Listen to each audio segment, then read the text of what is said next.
हथियारों का जखीरा।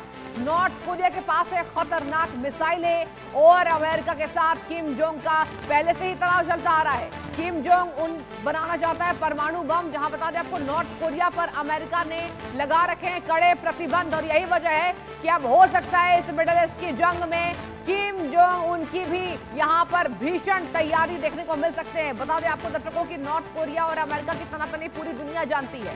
वेनेजुएला पर हमला के बाद भी किम जोंग अमेरिका पर हमले उन्होंने कई बोले थे ऐसे। अब ईरान को लेकर भी किम भड़के हुए हैं। ऐसे में किम जोंग ईरान को हथियार देकर अमेरिका की मुसीबत बढ़ाएंगे। और तमाम यहाँ हमारे साथ मेहमान भी जुड़े हुए हैं, हम उनसे भी जानेंगे कि आखिर सर टीपी त्यागी सर, मैं आपके पास आना चाहूंगी। इसी बात का इंतजार था, पहले भी यही कहा गया, पहले खूब यहां पर बयानबाजी तेज की गई कि नॉर्थ कोरिया अगर कूद गया तो ये भीषण विध्वंसक तस्वीरें आ सकती है दुनिया भर में। लेकिन सर क्या लगता है, अभी तो अरविंद सर बोल रहे हैं कि यहां पर बात की जाए, रशिया का बयान सामने आया है, लेकिन इस तरीके से विध्वंसक विस्फोट होते नहीं दिखाई देंगे। क्या आपको लग रहा है कि नॉर्थ कोरिया भी यहां इस जंग में कूदेगा नहीं, केवल ये बयानबाजी है? सर नॉर्थ कोरिया कूदेगा नहीं, और अगर कूद भी लेगा तो क्या कर लेगा?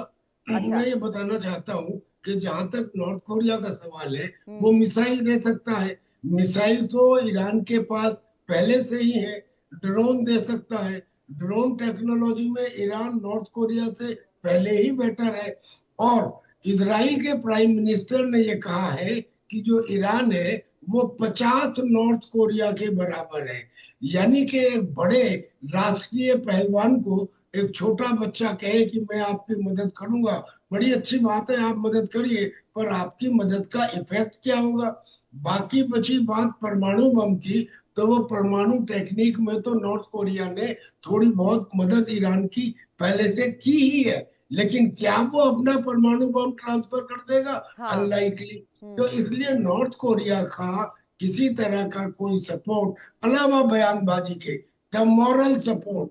अच्छा, नॉर्थ कोरिया चूंकि एक वॉलेटाइल लीडर है, वहां पे किम जोंग उन जैसे उसने अपने ट्रूप्स रशिया में भेजे, आवश्यकता पड़ने पर ट्रूप्स वो ईरान शायद भेजे, लेकिन उसकी जरूरत ही नहीं पड़ेगी सर माफी के क्योंकि साथ आपको रोक रही हूं, एक छोटा सवाल बस मेरा है, प्लीज आप कंटिन्यू कीजिएगा इसके बाद। सर मैं आपसे ये जानना चाहूंगी, आपने एक बहुत बड़ी बात कही कि इफेक्ट होता नजर नहीं आएगा, और यहां तमाम कयास लगाए जा रहे हैं। पहले तो ये बात सामने आ रही थी अगर रशिया कूद गया तो ईरान की जीत होगी, चाइना कूद गया ईरान की जीत होगी। आपने बहुत बड़ी बात कही, आप दोनों यही कहते नजर आ रहे हैं कि बयानबाजी से कुछ नहीं होगा। सर जब इफेक्ट नहीं होगा तो बयान का क्या फायदा? टीपी त्यागी सर कंटिन्यू कीजिए प्लीज। जी हाँ, बिल्कुल सही कह रही है आप। जब इफेक्ट नहीं होगा तो बयान का क्या फायदा? डेफिनेटली। इन्होंने जो मदद की है, ऐसा नहीं है कि इन्होंने ईरान की मदद नहीं की। हाँ। इन्होंने ईरान की जो मदद की है वो कॉस्मेटिक मदद की है। यानी चाइना ने बाकायदा ईरान को प्लेनेटरी मिक्सर दिए हैं, जिससे उसने सॉलिड फ्यूल बना के बैलिस्टिक मिसाइल बनाई है। और ऐसे ही उसने यूरेनियम U-238 को यूरेनियम-235 एनरिच करने के लिए अपने साधन दिए हैं, जिसकी वजह से ईरान एनरिच कर पाया। तो इतनी तो मदद की है, लेकिन करे भी क्या? HQ-9 दिया है। हाँ। HQ-9 एयर डिफेंस सिस्टम है। HQ-9 डिफेंस सिस्टम कहाँ चला गया था जब खोमेनी और उसके 40 कमांडर को मारा गया? यानी कि ठीक है चाइना का वो सिस्टम सर, जिसे प्लीज हम बने रहिए, ऑपरेशन प्लीज सिंदूर। बने रहिए सर। एक बार मैं अरविंद जी के पास भी जाना चाहूंगी।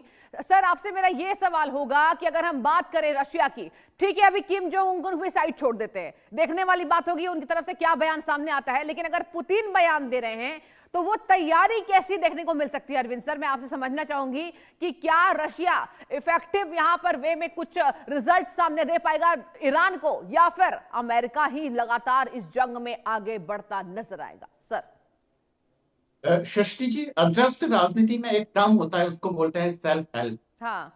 तो यहाँ हर एक देश को अपनी मदद खुद ही करनी होती है। कोई देश किसी की मदद करने के लिए नहीं आएगा, क्योंकि वह पैसा लगा के अपने हथियार देके अपनी तमाम चीजें देके उस सारी चीजों में नहीं उलझेगा जिसकी जरूरत नहीं है। एक तरीके से ये उसके नेशन इंटरेस्ट के खिलाफ जीता जाती है। तो कोई देश, चाहे वो चीन हो, रूस हो या उत्तर कोरिया हो, कोई आना नहीं चाहेगा।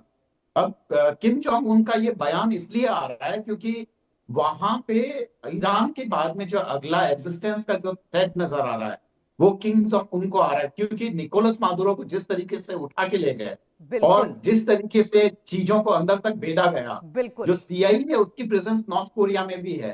तो किंग जोंग उनको ये डर है कि अगर मैंने बयान नहीं दिया, अगर मैंने अपनी ताकत नहीं दिखाई, तो अगला निशाना अमेरिका का मैं हो सकता हूँ, क्योंकि अमेरिका के लिए नॉर्दर्न कोरिया बहुत ही जहां नॉर्थ कोरिया ईरान में भेज सकता है हथियारों का जखीरा, नॉर्थ कोरिया के पास है खतरनाक मिसाइलें और अमेरिका के साथ किम जोंग का पहले से ही तनाव चलता आ रहा है। किम जोंग उन बनाना चाहता है परमाणु बम, जहां बता दें आपको नॉर्थ कोरिया पर अमेरिका ने लगा रखे हैं कड़े प्रतिबंध, और यही वजह है कि अब हो सकता है इस मिडिल ईस्ट की जंग में किम जोंग उनकी भी यहां पर भीषण तैयारी देखने को मिल सकते हैं। बता दें आपको दर्शकों की नॉर्थ कोरिया और अमेरिका की तनातनी पूरी दुनिया जानती है।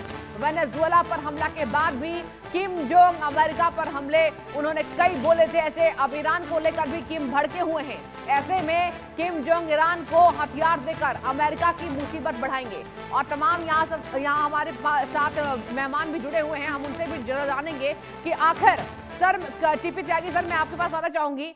इसी बात का इंतजार था, पहले भी यही कहा गया, पहले खूब यहां पर बयानबाजी तेज की गई कि नॉर्थ कोरिया अगर कूद गया तो ये भीषण विध्वंसक तस्वीरें आ सकती है दुनिया भर में। लेकिन सर क्या लगता है, अभी तो अरविंद सर बोल रहे हैं कि यहां पर बात की जाए, रशिया का बयान सामने आया है, लेकिन इस तरीके से विध्वंसक विस्फोट होते नहीं दिखाई देंगे। क्या आपको लग रहा है कि नॉर्थ कोरिया भी यहां इस जंग में कूदेगा नहीं, केवल ये बयानबाजी है सर?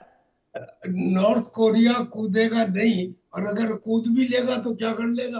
अच्छा। मैं ये बताना चाहता हूँ कि जहां तक नॉर्थ कोरिया का सवाल है, वो मिसाइल दे सकता है। मिसाइल तो ईरान के पास पहले से ही है, ड्रोन दे सकता है। ड्रोन टेक्नोलॉजी में ईरान नॉर्थ कोरिया से पहले ही बेटर है। और इजराइल के प्राइम मिनिस्टर ने ये कहा है कि जो ईरान है वो 50 नॉर्थ कोरिया के बराबर है। यानी कि एक बड़े राष्ट्रीय पहलवान को एक छोटा बच्चा कहे कि मैं आपकी मदद करूंगा, बड़ी अच्छी बात है, आप मदद करिए, पर आपकी मदद का इफेक्ट क्या होगा? बाकी बची बात परमाणु बम की, तो वो परमाणु टेक्निक में तो नॉर्थ कोरिया ने थोड़ी बहुत मदद ईरान की पहले से की ही है, लेकिन क्या वो अपना परमाणु बम ट्रांसफर कर देगा? हाँ। अनलाइकली। तो इसलिए नॉर्थ कोरिया का किसी तरह का कोई सपोर्ट अलावा बयानबाजी के, द मॉरल सपोर्ट।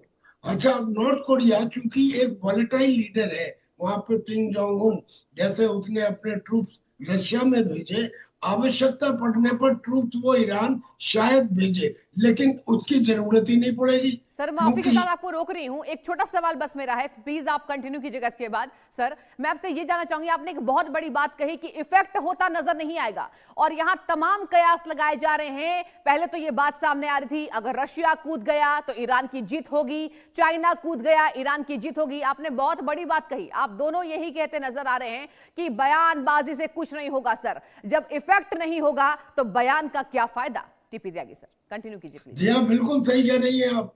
जब इफेक्ट नहीं होगा तो बयान का क्या फायदा? डेफिनेटली। इन्होंने जो मदद की है, ऐसा नहीं है कि इन्होंने ईरान की मदद नहीं की। हाँ। इन्होंने ईरान की जो मदद की है वो कॉस्मेटिक मदद की है। यानी चाइना ने बाकायदा ईरान को प्लेनेटरी मिक्सर दिए हैं, जिससे उसने सॉलिड फ्यूल बना के बैलिस्टिक मिसाइल बनाई है। और ऐसे ही उसने यूरेनियम U-238 को यूरेनियम 235 एनरिच करने के लिए अपने साधन दिए हैं, जिसकी वजह से ईरान एनरिच कर पाया। तो इतनी तो मदद की है, लेकिन करे भी क्या? HQ-9 दिया है। हाँ। HQ-9 एयर डिफेंस सिस्टम है। HQ-9 डिफेंस सिस्टम कहाँ चला गया था जब खोमेनी और उसके 40 कमांडर को मारा गया?